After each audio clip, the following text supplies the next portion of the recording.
everyone, and welcome back to my freak show. Special shout out to longtime patron, deep thinker, and Hogwarts pupil. Thank you dearly for all your support. You're the best, my friend. And this episode is sponsored by me. Buy my books on Amazon. There's plenty, you know. Now, this episode was incredible, guys. We start off with two lovers, Kelly and Chad. They've been dating for 6 months, and Chad is pushing Kelly to have sex with him, but she ain't having any of that until she's ready. Now, later, Chad and his boys are talking about fear and how it makes a girl basically want to drop her panties.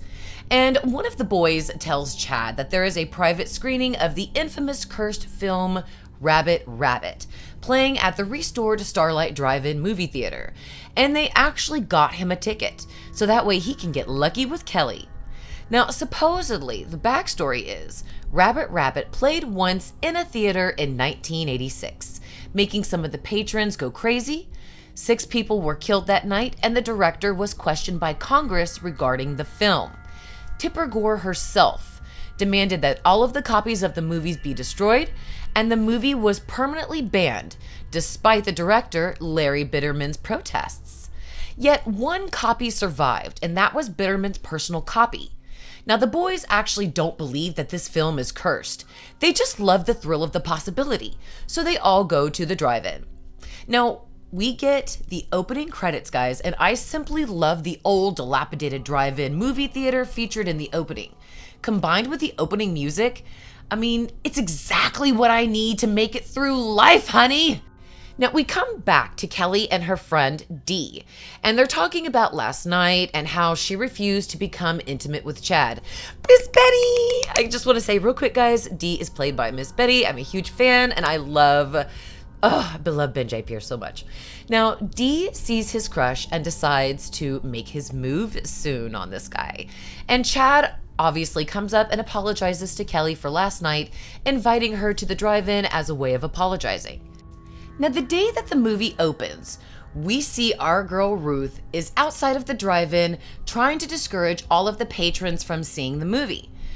Oh, guys, and this is where we see my girl Adrienne Barbeau. Oh, I loved her in Creepshow and The Thing and Carnival, and oh my God, I'm just a huge fan of Adrienne's, and I was just so excited to see her in this episode. Now the gang gathers at the concession stand, and they talk about how the term rabbit rabbit is an old British superstition where you say the words rabbit rabbit on the first day of the month for 30 days of good luck. The director arrives with the print, and we see Larry Bitterman himself delivering the movie. Now, he asks Andrea if she's going to use the right exposure, and she tells him basically to mind his own business. She knows what she's doing. Now, Ruth is still outside trying to convince people to leave the drive-in, and that's when she sees Chad, and she tries to convince him to leave, but of course he refuses, saying it's only a movie. The movie starts with an old-fashioned advertisement for candy and popcorn, and Kelly starts the movie by giving Chad just an old-fashioned. And they move into the back seat without seeing much of the movie. And things are steamy everywhere as Dee hangs out with his crush and makes it known just how much he's interested. The movie starts and everyone watches. We see the change that takes place in the eyes of the patrons. And Ruth is in the projection room trying to unplug the device, so basically almost makes it when an employee exposes her presence. But it's too late. Our girl Andrea is already taken over and kills Ruth and the employee. It doesn't take very long outside before Chad and Kelly, our little lovers, start hearing screaming outside the car. But the windows are too fogged and they can't see what's happening. Dee has been taken over and kills his crush. Chad and Kelly still can't see until this kind patron busts in through their window for a little late night snack to inform them what's happening. Kelly floors the car and is actually doing pretty well until Dee jumps on the hood. I still don't understand why she didn't hit the brake to get Dee off the hood, but she is so shocked and she just simply can't see.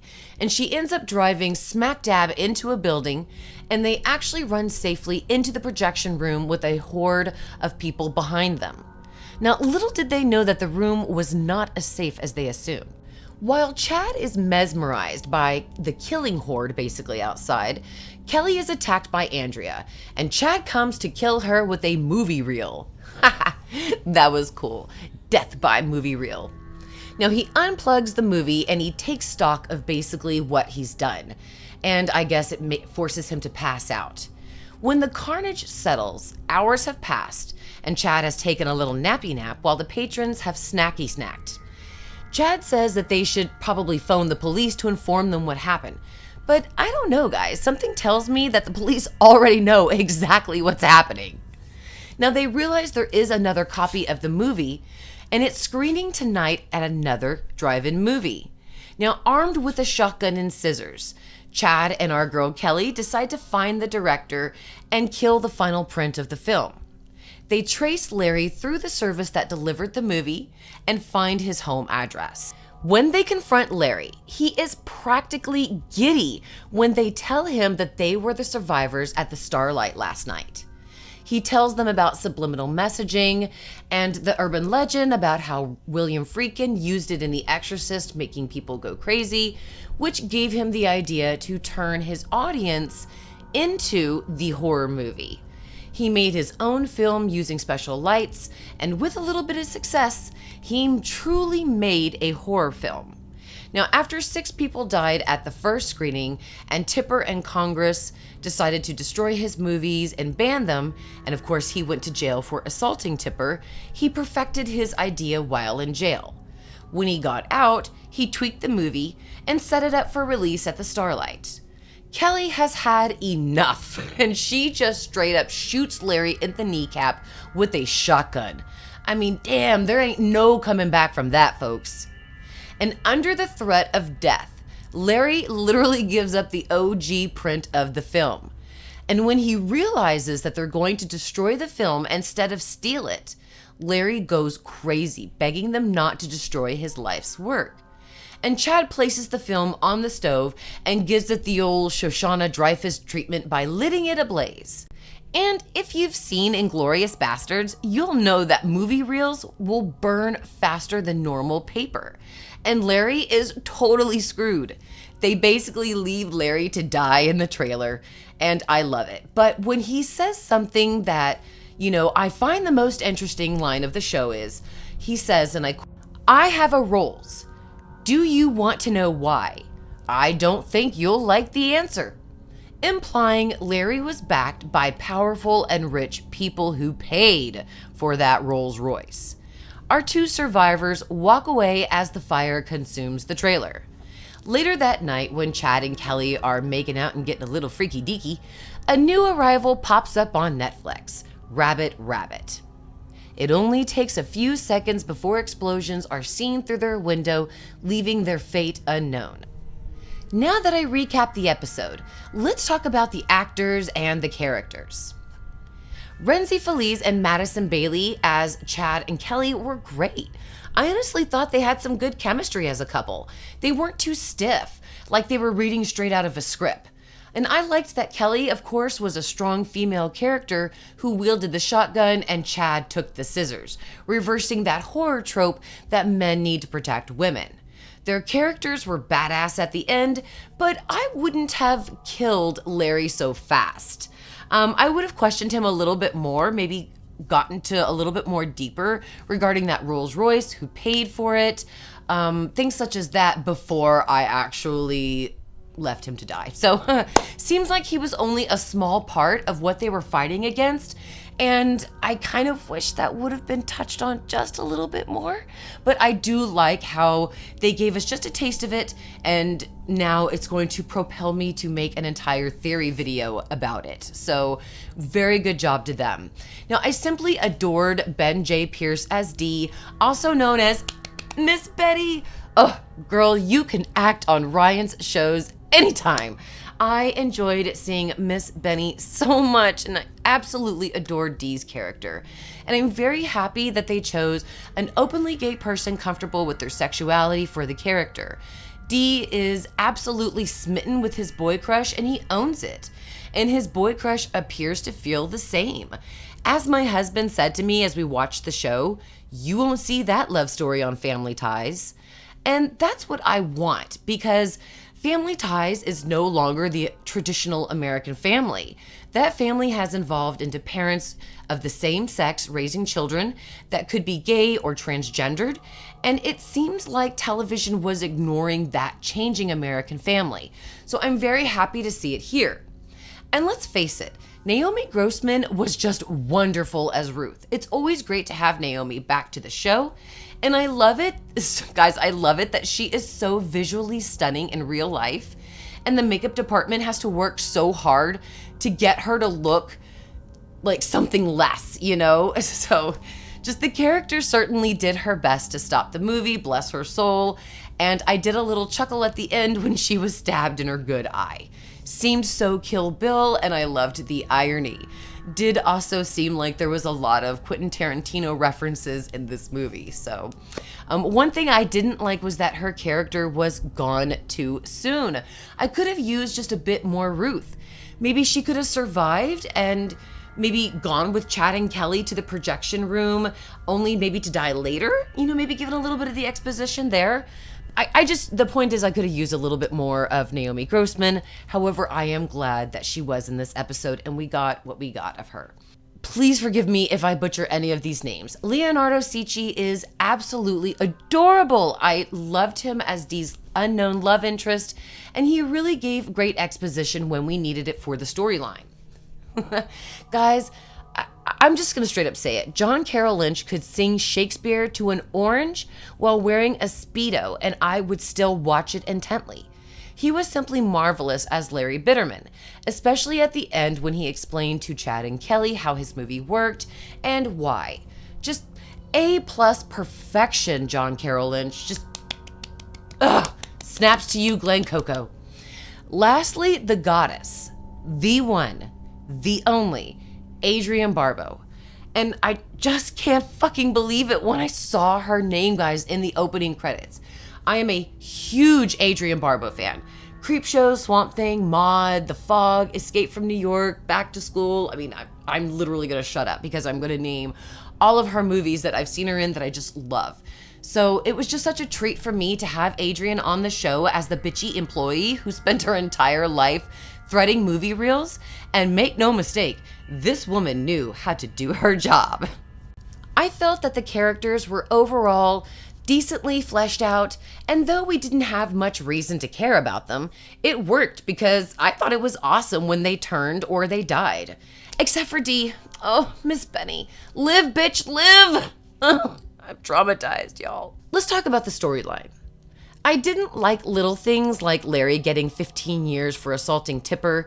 Obviously, Ryan and Brad should thoroughly research our justice system a bit more.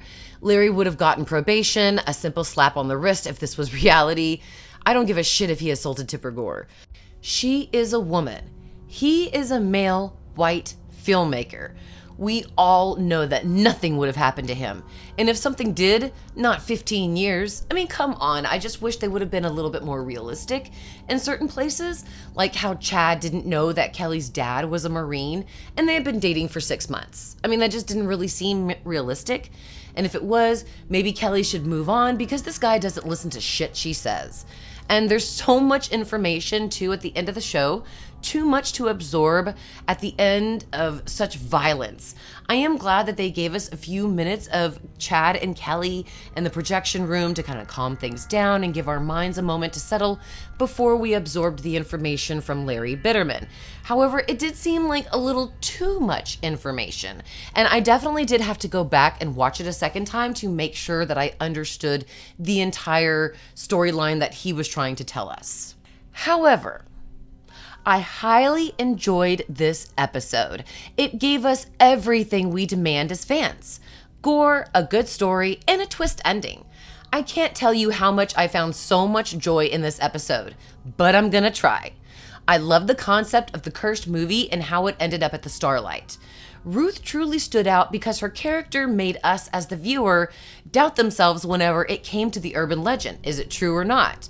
I mean, absolutely, we know it's going to be true, but for those of us who aren't such hardcore fans and who are maybe just watching it for the first time, it definitely gave room for doubt.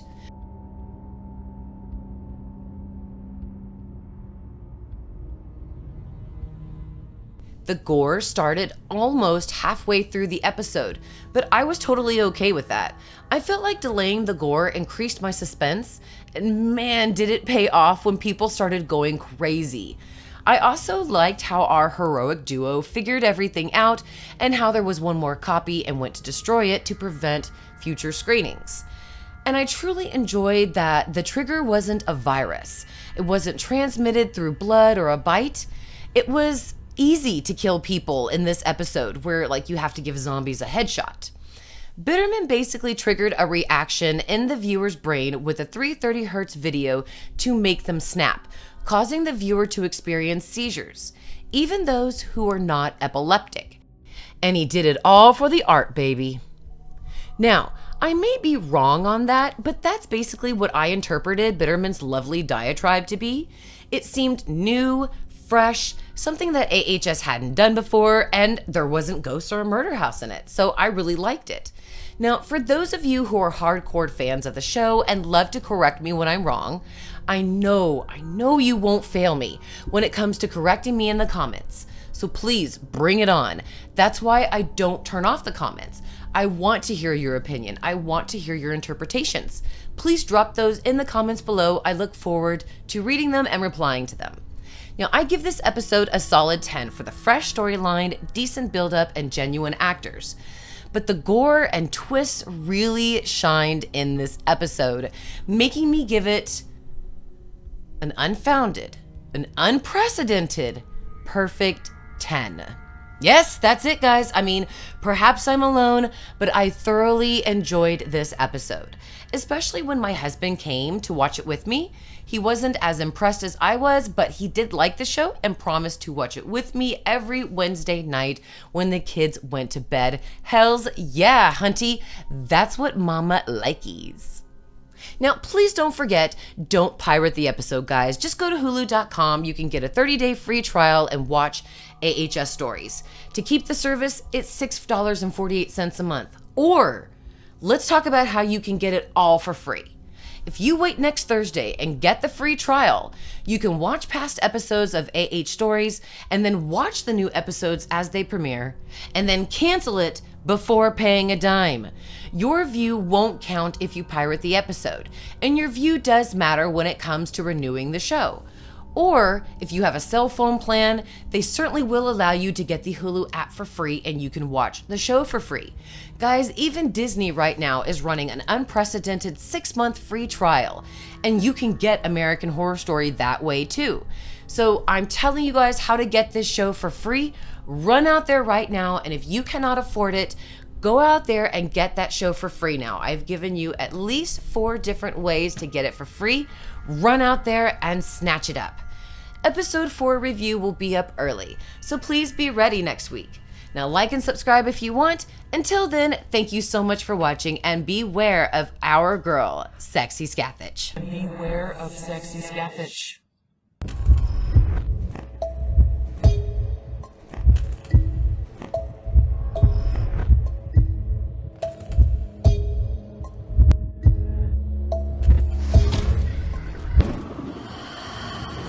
To make them snap, causing the viewer to experience seizures, even those who are not epileptic.